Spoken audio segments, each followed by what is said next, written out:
मुद्रा की परिभाषाएं।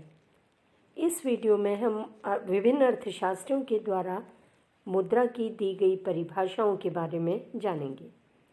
साथ ही मुद्रा की उचित परिभाषा देखेंगे। मुद्रा या करेंसी पैसे या धन का वह रूप है जिससे दैनिक जीवन में क्रय और विक्रय किया जा सकता है।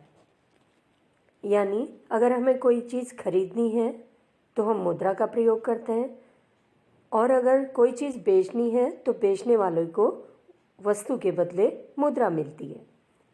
प्रोफेसर थॉमस के द्वारा दी गई परिभाषा, मुद्रा किसी आर्थिक लक्ष्य की प्राप्ति का साधन है, अर्थात जो दूसरी वस्तुओं और सेवाओं को प्राप्त करने के लिए दी जाती है।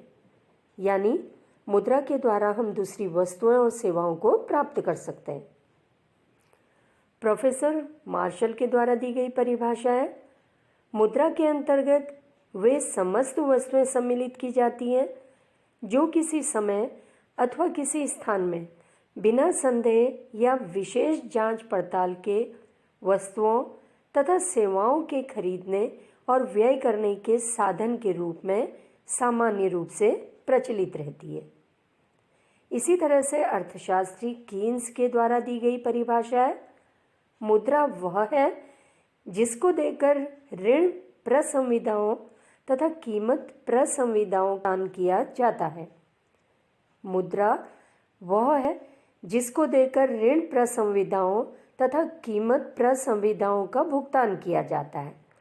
कॉलबॉर्न के अनुसार मुद्रा वह है जो मूल्य मापक और भुगतान का साधन है। यानी मुद्रा के द्वारा वस्तुओं का मूल्य मापक किया जाता है और साथ ही भुगतान का साधन है। ये परिभाषा कॉलबॉर्न के द्वारा दी गई है। हार्टले विदर्स के द्वारा दी गई परिभाषा है, मुद्रा वह है जो मुद्रा का कार्य करती है। तो हार्टले विदर्स की जो परिभाषा है संकुचित परिभाषा है। अर्थशास्त्री नैप के द्वारा दी गई परिभाषा है, कोई भी वस्तु जो राज्य द्वारा मुद्रा घोषित कर दी जाती है मुद्रा कहलाती है।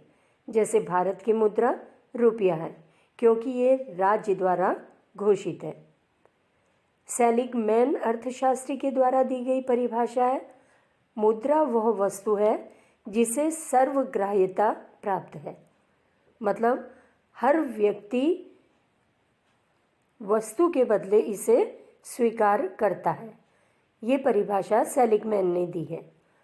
अर्थशास्त्री कोल के द्वारा दी गई परिभाषा है, मुद्रा केवल क्रय शक्ति है, अर्थात ऐसी वस्तु है जो साधारणतः व्यापक पैमाने पर भुगतान के रूप में प्रयोग की जाती है और ऋणों के भुगतान के रूप में प्रयोग होती है।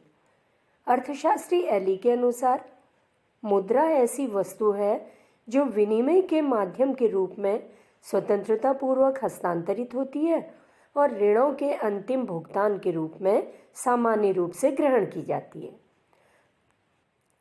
अंत में मुद्रा की एक उचित परिभाषा देखिए, मुद्रा एक ऐसी वस्तु है जो समाज में विनिमय के माध्यम, मूल्य के मापन, स्थगित भुगतानों के मान और मूल्य के संचय के माध्यम के रूप में स्वतंत्र, विस्तृत और सामान्य रूप से लोगों के द्वारा स्वीकार की जाती है। तो ये विभिन्न अर्थशास्त्रियों के द्वारा दी गई मुद्रा की परिभाषाएं हैं।